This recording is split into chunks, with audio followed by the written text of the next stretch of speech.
This is Capital Ideas TV. Coming up, a special cannabis episode on location at Aphria's headquarters, featuring CEO Vic Neufeld, Namaste Technologies CEO Sean Dollinger from the company's CannMart facility, the CEO of Invictus MD, and the Chief Evangelist Officer of the company, rockstar Gene Simmons.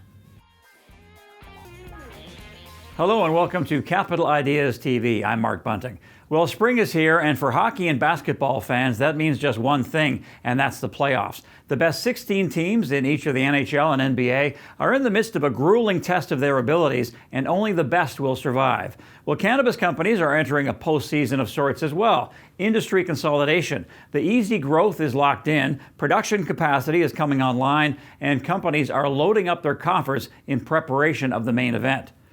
Here's a look at financing activity in the cannabis sector over the past few years. It soared to nearly $2 billion in the first quarter of this year. That's more than double the prior record of $900 million seen in the prior quarter.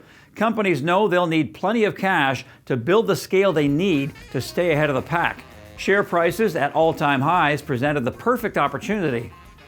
That scale will need to come both organically and via acquisitions. Aphria is leading the charge on both fronts. The company struck a pair of transformative deals in the first quarter, snapping up Broken Coast Cannabis and Nuuvera for more than $750 million. It's also in the midst of a major expansion of its flagship production facility in Leamington, Ontario.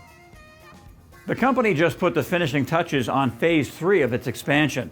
That vaults Aphria's internal production capacity above 30,000 kilograms per year. It will be just a shade behind canopy growth for the top spot as of July, around the time recreational cannabis will become legal in Canada.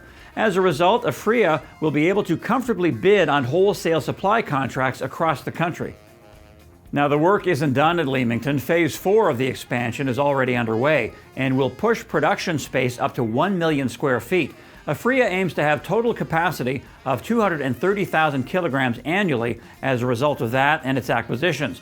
CEO Vic Neufeld and co-founder John Cervini gave us an exclusive tour of the company's operations in Leamington. Vic, we're sitting here in Phase 3, and you talk about using Mother Nature at her best. You're one of the lowest cost producers out there. You're doing this at scale. It's going to get bigger. So along with that, what else makes your facilities unique? I think just our commitment to quality. Grow to scale, grow to mass, but grow quality. We have not had one crop failure since our inception of over 4 years ago.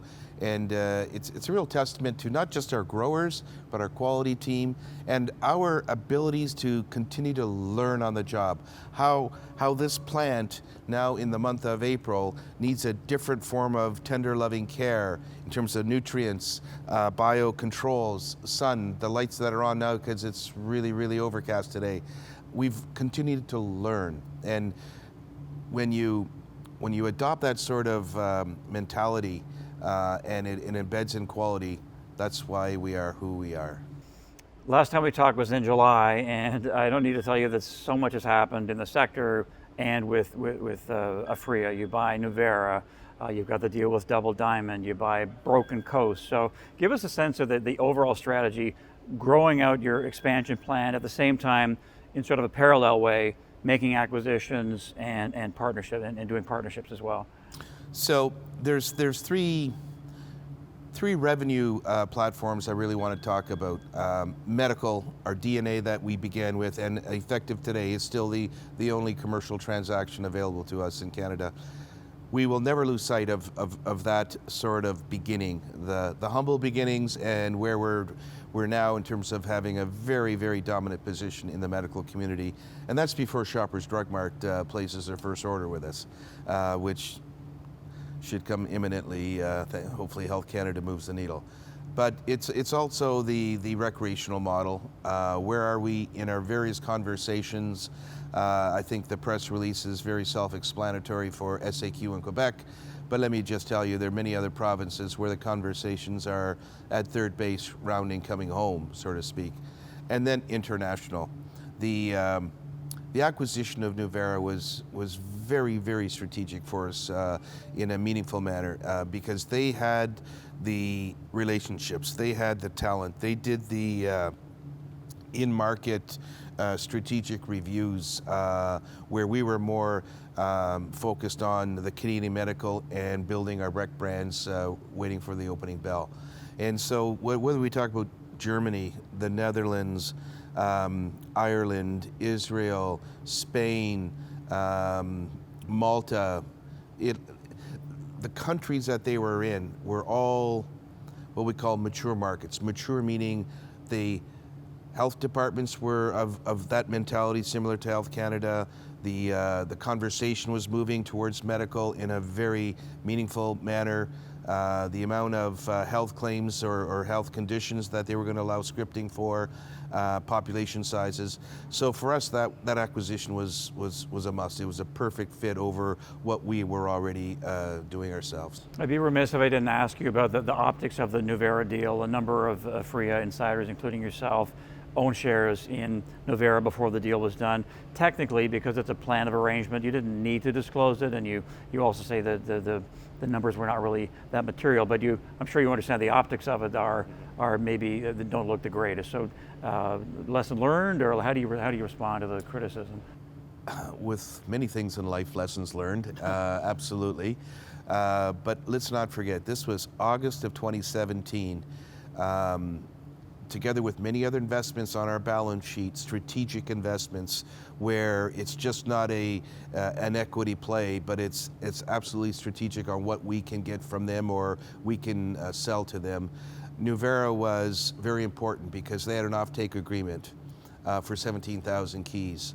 And that was to begin their journey internationally to make sure they had a supply chain. This was August of 2017. There was not an idea of myself, my C-suite, my board, that one day we're going to acquire them. I mean, it was an investment that many of us have made in other spaces. Fast forward, it's now February, they went public, and now I'm really envious of the retail margin that they were going to make. They brought with them certain contracts for Nova Scotia, New Brunswick under the rec play, which we were going to get also from our recreational brands, but they also were there. And I said, you know what? If they're going to generate the recreational gross margin that we're going to earn, I want that. Second of all of the margins that they were going to make internationally, wow, if we could acquire them and now we bring that margin on our books, that was most impactful. So yeah, was there a 6-month lag between original buy and when the first conversation? And let me tell you, that conversation took all of 10 days before we crossed the finish line, and then the 45 days of legal due diligence, etc. Yeah, would we have said something, but who are we telling? Nuuvera shareholders? Aphria shareholders? I mean, it's one thing to communicate that, and with hindsight, yeah, but where does this footnote go? Who are we really trying to message with, I think in total of 900,000 shares out of 100 million shares. Like it was a nothing, and it was one of many investments. Listen, I've made investments through President's List on probably 6 or 7 different LPs today. I've sold most of them since and made a nice profit, like many of us probably have. But again, where do you draw the line as to what is material, what's significant? And there was no compliancy reason to make that disclosure.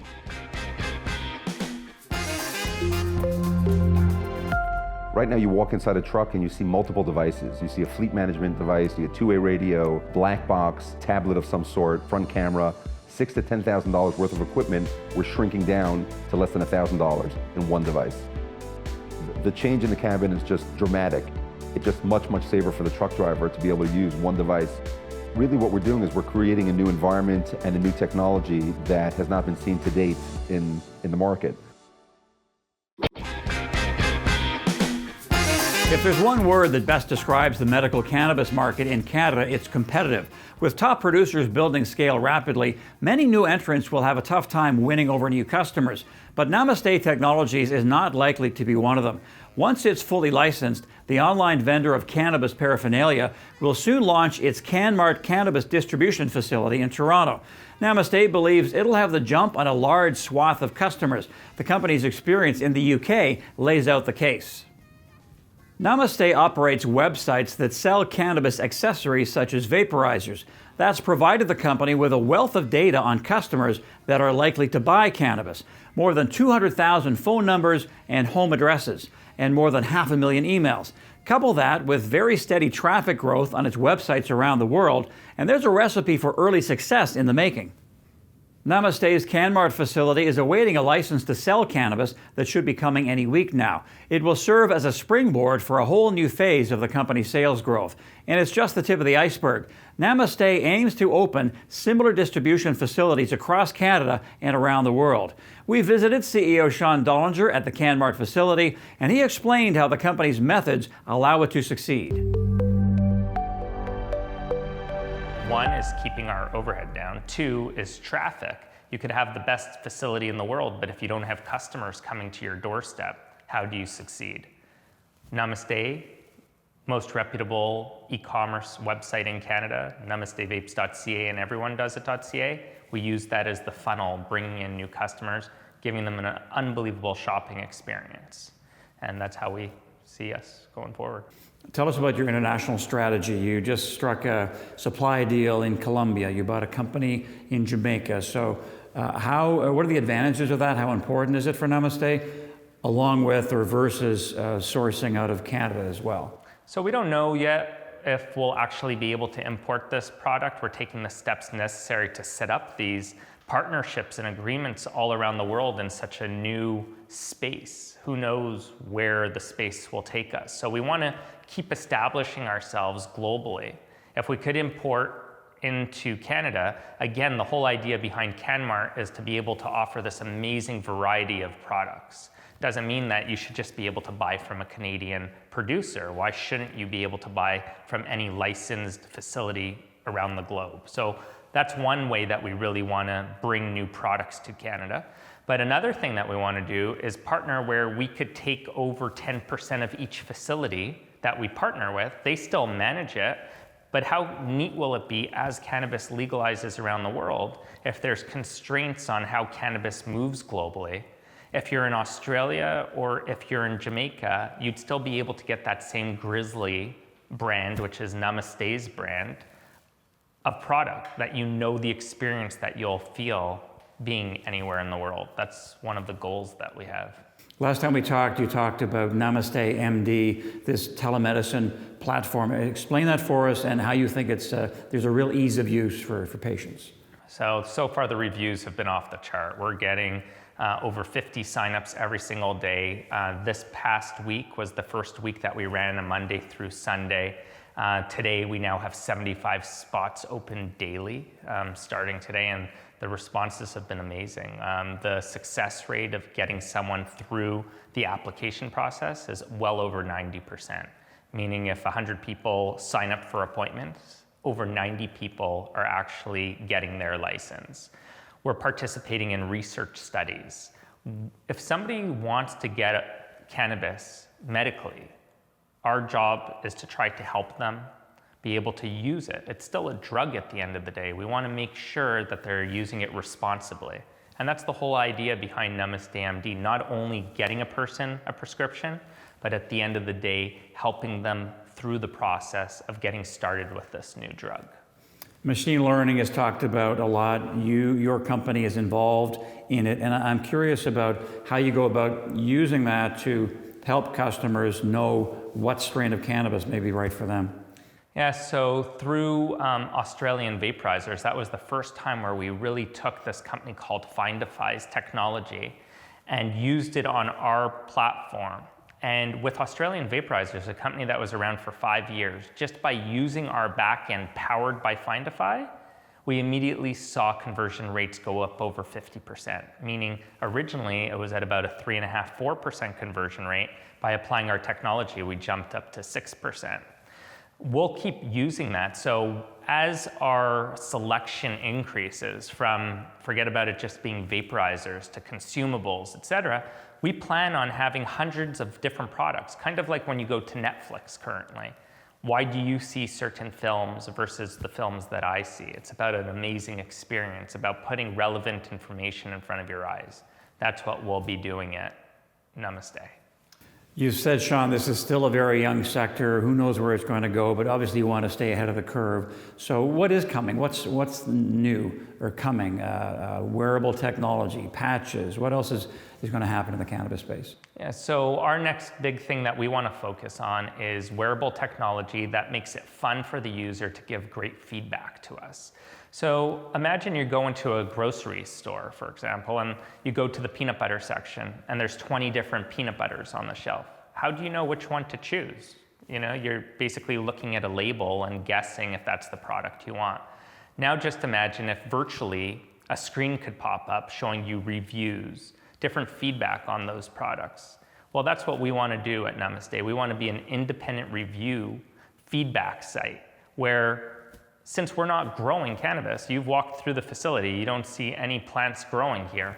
Our idea is to be neutral on the space. Let consumers dictate which products are the best, which ones have the best THC levels, our strongest THC levels, etc. Anything could be put on a label, but let's leave it up to the consumers to decide whose product is really the best out there. Lastly, Sean, as far as your stock, our subscribers and viewers have followed the journey as we've presented Namaste since November. Of course, you've been around a lot longer than that, but stock just took off towards the end of last year into 2018. It's consolidated a bit, but you're still up something like 120% since we talked to you. So what do you make of that? What do you think of it? And do you still think that despite that, you're not being valued properly? Absolutely. You know, we're up actually over 800% just in this calendar year, which is still unbelievable, you know, like in the past 12 months.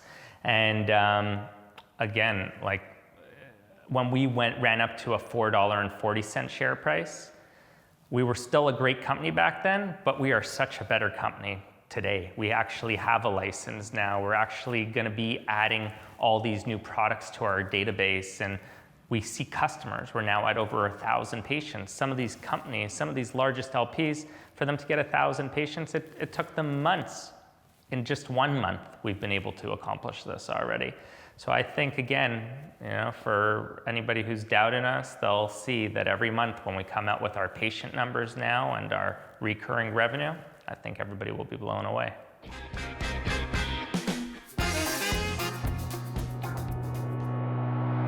We feel like we're the wave of the future in terms of how people test for things. We anticipate being the first sample-to-answer instrument that can process up to 22 pathogens at a time. Whatever you want to test for, you can do it on your own. You don't have to ship it away to a lab. You don't have to have an expensive microbiologist. It's something you can do on site. You collect that sample, you input it into the machine, you hit a button, an hour later you get the result you're looking for.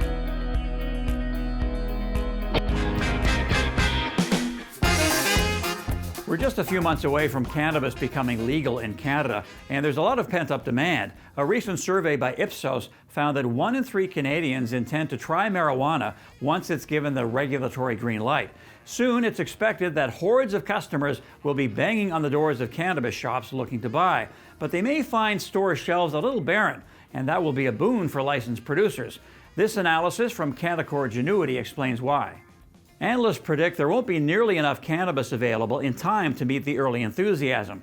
They see demand steadily rising from about 500,000 kilograms in 2017 to 800,000 by 2025. That's the dotted green line on this chart. However, cannabis supply won't catch up until 2020, represented here by the solid green line. The two are expected to stay roughly in line after that. That initial gulf between supply and demand should keep prices high for several years, and that's a tantalizing opportunity for cannabis producers. Many are rushing to get their operations up and running and build scale as soon as possible. The reefer madness is sparking a land grab like no other in recent years. Real estate brokerage firm Jones Lang LaSalle has crunched the numbers on the cannabis space. It estimates Canada's 8 largest producers will require roughly 8 million square feet of additional production space by 2020. That's a 5-fold jump from today's levels. Alberta, Ontario, and Quebec will see the biggest influx of property buying. Invictus MD is one of the companies that isn't waiting to seize the moment on recreational cannabis. The company is embarking on one of the most ambitious expansion plans in the industry. It currently has about 55,000 square feet of production space in operation today. By the end of 2019, it wants to have multiplied that by nearly 10 times and be cranking out more than 76,000 kilograms of cannabis per year. Invictus MD CEO Daniel Kriznic explains the finer details of the plan and how it will position his company as a leader in the sector. Daniel, Invictus MD calls itself Canada's cannabis company. How can you define that and characterize that for us? What does that mean exactly? Yeah, definitely. It's basically Canada's cannabis company was intended to really capture the regulatory landscape of Canada becoming legal, not only medicinally, but recreationally over the coming months into Canada. And then as we progress towards looking at other countries that are becoming legal, Canada's cannabis company Invictus will also be spreading into the other countries. How are you different? How do you stand out from all your competitors out there? Yeah, it's an interesting question. I get it all the time. So in terms of standing out to competition, right now, one of the main things, we are one of the licensed producers that received the license prior to, let's say, the first 50, prior to the next 50. The next 50 of these companies that are getting licenses will not have product-ready cannabis for the recreational market coming at the end of 2018.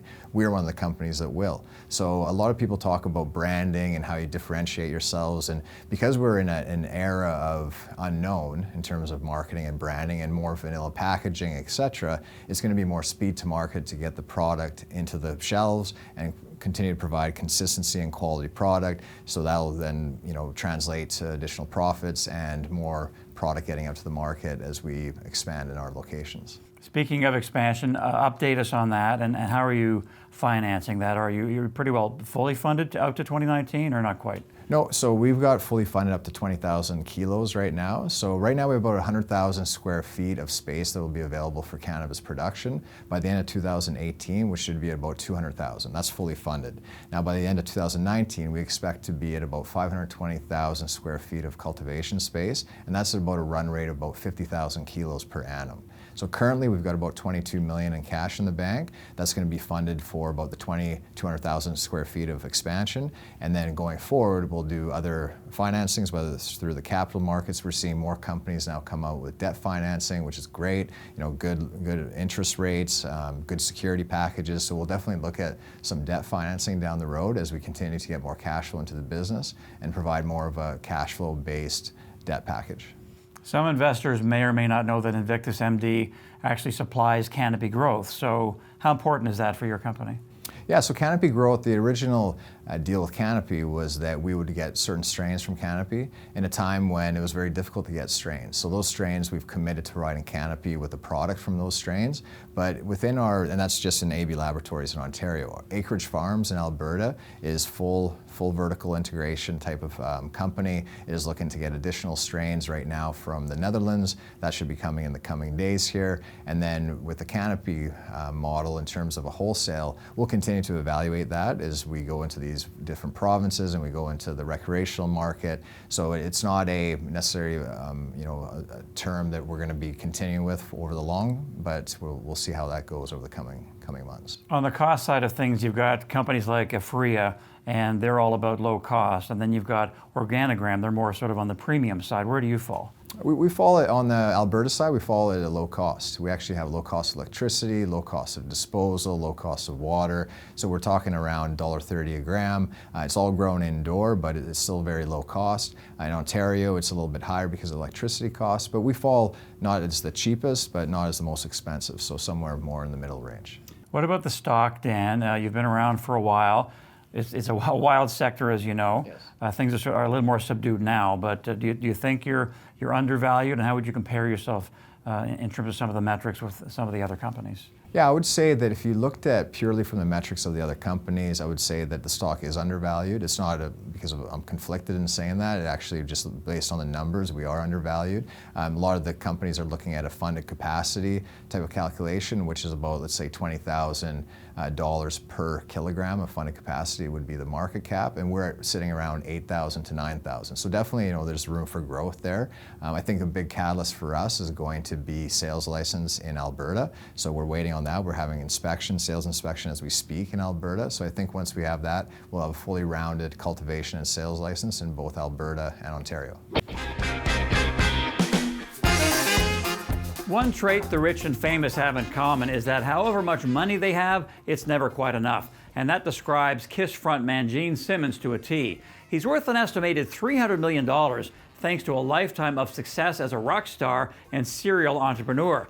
Yet he says he'll never stop wanting to make more. That's led Simmons to invest in a wide range of businesses, from a restaurant to a wealth management firm to a film production studio, and now Cannabis. As we mentioned in last week's episode, Simmons has struck a deal with Invictus MD to become the company's Chief Evangelist Officer. The rock star will provide marketing counsel to Invictus, assist with public awareness, and serve as a company spokesperson.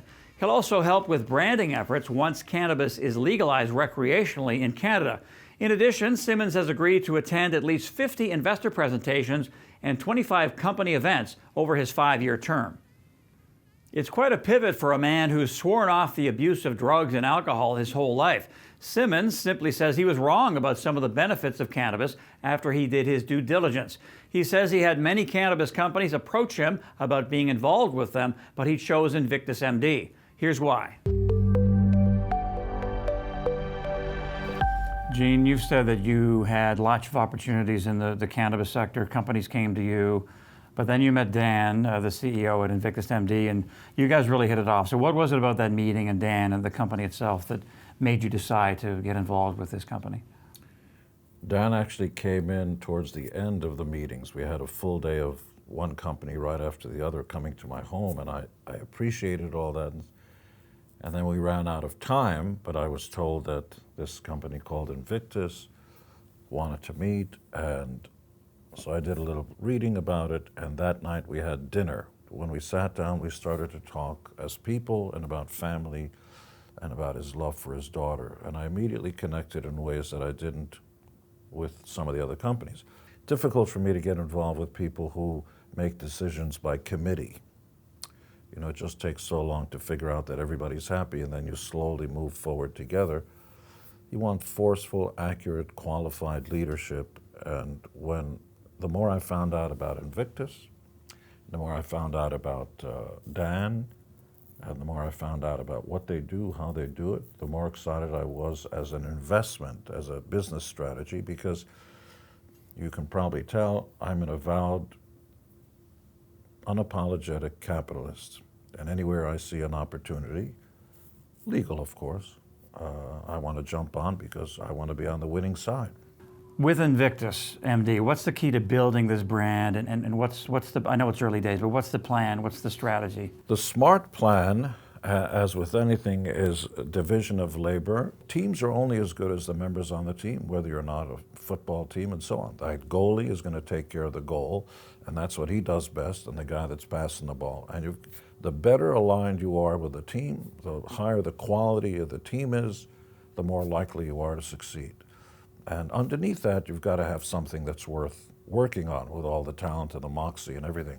And I will tell you, from top to bottom instead of from bottom up, I'm very impressed with Invictus. If I haven't said it before, I'm bullish.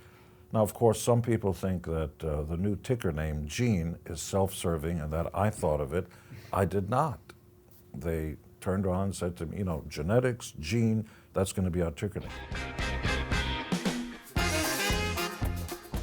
So we finance top-tier companies in the medical cannabis industry in exchange for a royalty. I love the royalty model. I think it works perfectly for this industry at this time. Debt is largely not available in the U.S., and equity can be massively dilutive. And the reality is every company in California and most states right now is a startup company. So we offer a very attractive, either a complement or an attractive alternative to debt or equity, which really aligns our financial interests with the interests of the people that we invest in. So when they're successful, we're successful, and the more successful they are, the more successful we are. From the heart of the financial district in downtown Toronto, that's our show for this week. I'm Mark Bunting. Be sure to subscribe to our YouTube channel so you don't miss an episode. And for more great investment research and great investment ideas through our weekly digest and morning note, subscribe to capitalideasresearch.com. Thanks a lot for watching, and thanks for investing like a pro. We'll see you next time.